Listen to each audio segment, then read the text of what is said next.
Welcome to Layer Marney Tower in Essex, which was built largely in the reign of Henry VIII and is now the home of the Charrington family. Travellers through Essex would be hard-pressed to know exactly where Layer Marney is on the map. Well, it's an excellent hub, only a few miles south of Colchester and its zoo, but well placed for the delights such as the village of Messing, with its excellent pub serving first-class dishes. Finchingfield, so photogenic with its thatched cottages and the duck pond, and not far away Dedham, made so famous by John Constable's Hay Wain. And not forgetting of course the wonderful coastline only a few miles away, with wonderful walking, producing appetites fit for the freshest of seafood in this very unspoilt corner of England. And at the centre of it all is this star of our story, the tower at Layer Marney. Standing proudly in the Essex landscape, Layer Marney Tower is one of the great Tudor houses of England, proclaiming the power and wealth of its creator Henry, the first Lord Marney, and is currently the tallest Tudor tower in England. Building work on Layer Marney Tower was originally started sometime around 1518, and most of it was built within the reign of Henry VIII. Henry, Lord Marney at the time, being the King's Privy Seal and Captain of the Yeomen of the Guard. The attractive brickwork is mainly terracotta and made from clay, very much a fashion statement of the time. Unfortunately, Henry died in 1423 before the tower was completed, and his only son John, who continued on with the work, died barely 2 years later. Then his two daughters became wards of court, never to return to Layer Marney. The tower therefore did not attain its full designed height, but at some 80 feet is still the tallest tower remaining from Tudor times.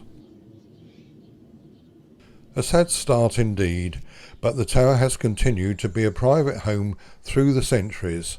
Both Nicholas and Sheila Charrington share meeting and guiding people around their home.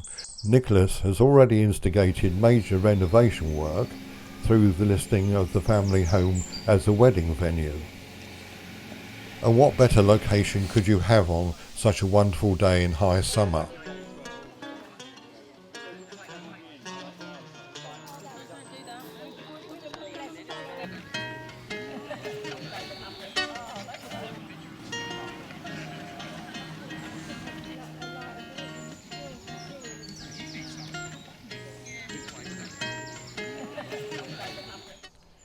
In addition, 2 apartments can be hired within the tower itself.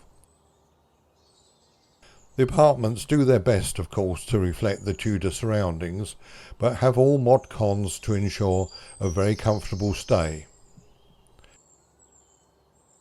Beautifully situated also within the working farm on the estate is the glamping accommodation.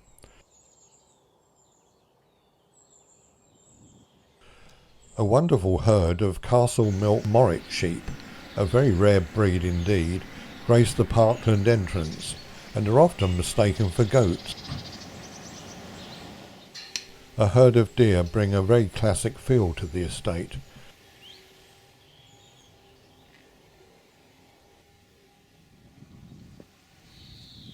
And for those farm animal enthusiasts, here we see a wonderful litter of 3-week-old piglets. I think there were 10 in all.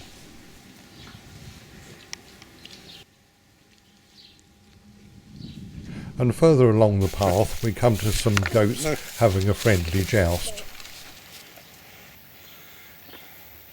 One of them's been having a nice scratch on that one thing. Lending a further sense of tranquility to the estate, this small lake, easily accessible from the tower, is alive with all the birds and insects such a place attracts, along with owls and woodpeckers choosing to make their homes here.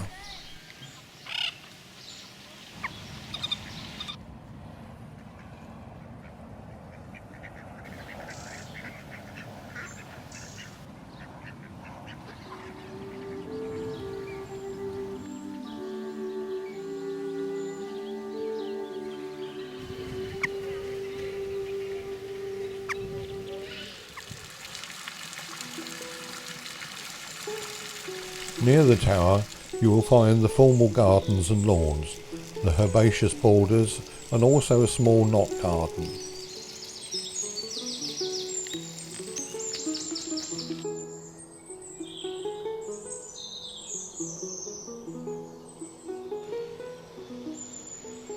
Perhaps not exactly the manicured beds one finds in other grand properties, but ones that seem to fit in perfectly with the comfortable, friendly and very unpretentious style here at Layer Marney.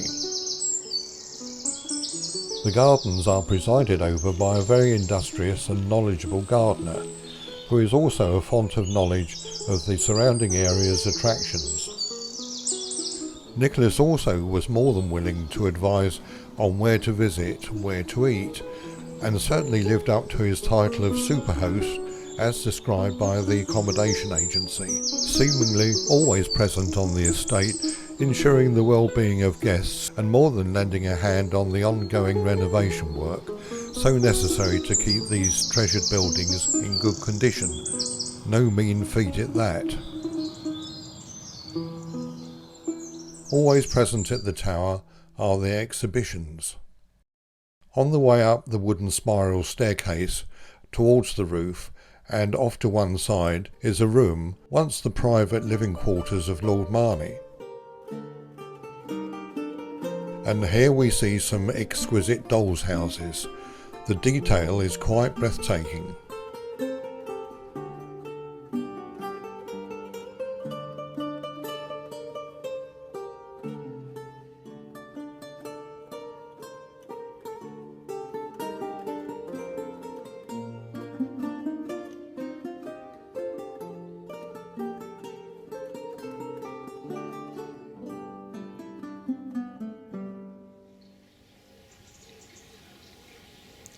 The views from Layer Marney Tower must rival those found anywhere in England, uninterrupted all the way down to the coast beyond. Land, incidentally, that was once owned as part of the estate. And in the distance we can see the Abberton Reservoir, a haven for wild birds and a twitcher's paradise. Many a fine hour can be spent here, only a few miles distance, the ever-changing arrivals and departures of migrating birds and wildfowl. From up here on the roof we get a really good view of the crenellations. Henry VIII was said to admire and license the design of these dolphin-like forms. Their display was supposed to be admired by the general public and would signal the property owner's wealth. In another room to break the climb is the Crowns and Crests collection. These were once placed above the stalls of the Garter Knights at St George's Chapel in Windsor.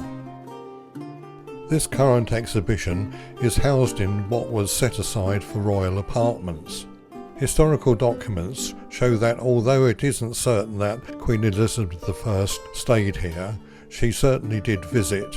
Maybe she stopped here on the royal progress to partake of a splendid cream tea, the likes of which can now be found available in the tea rooms and courtyard some 500 years later. Henry VIII did stay here and admire the work of the tower building. Alas though, due to the death of Lord Marney, his palace was never begun, and the magnificent tower is now the only structure completed, and even that was some stories short of the original design. It's not every grand estate that has its own church, of course, but here at Layer Marney is the parish church of St Mary the Virgin.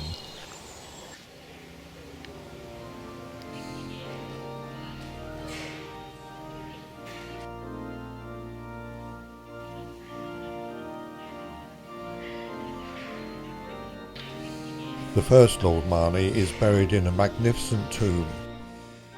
He apparently died only a month after receiving the baronetcy from the king in 1523, and on the day of his burial here, all of his servants received a whole year's salary, at that time of between £2 and £3, and every archer a sheaf of arrows.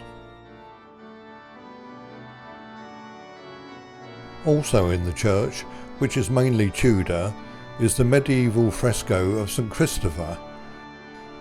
The fresco was saved from destruction at the time of the Reformation by being painted over, where for 3 centuries it has remained hidden and undisturbed.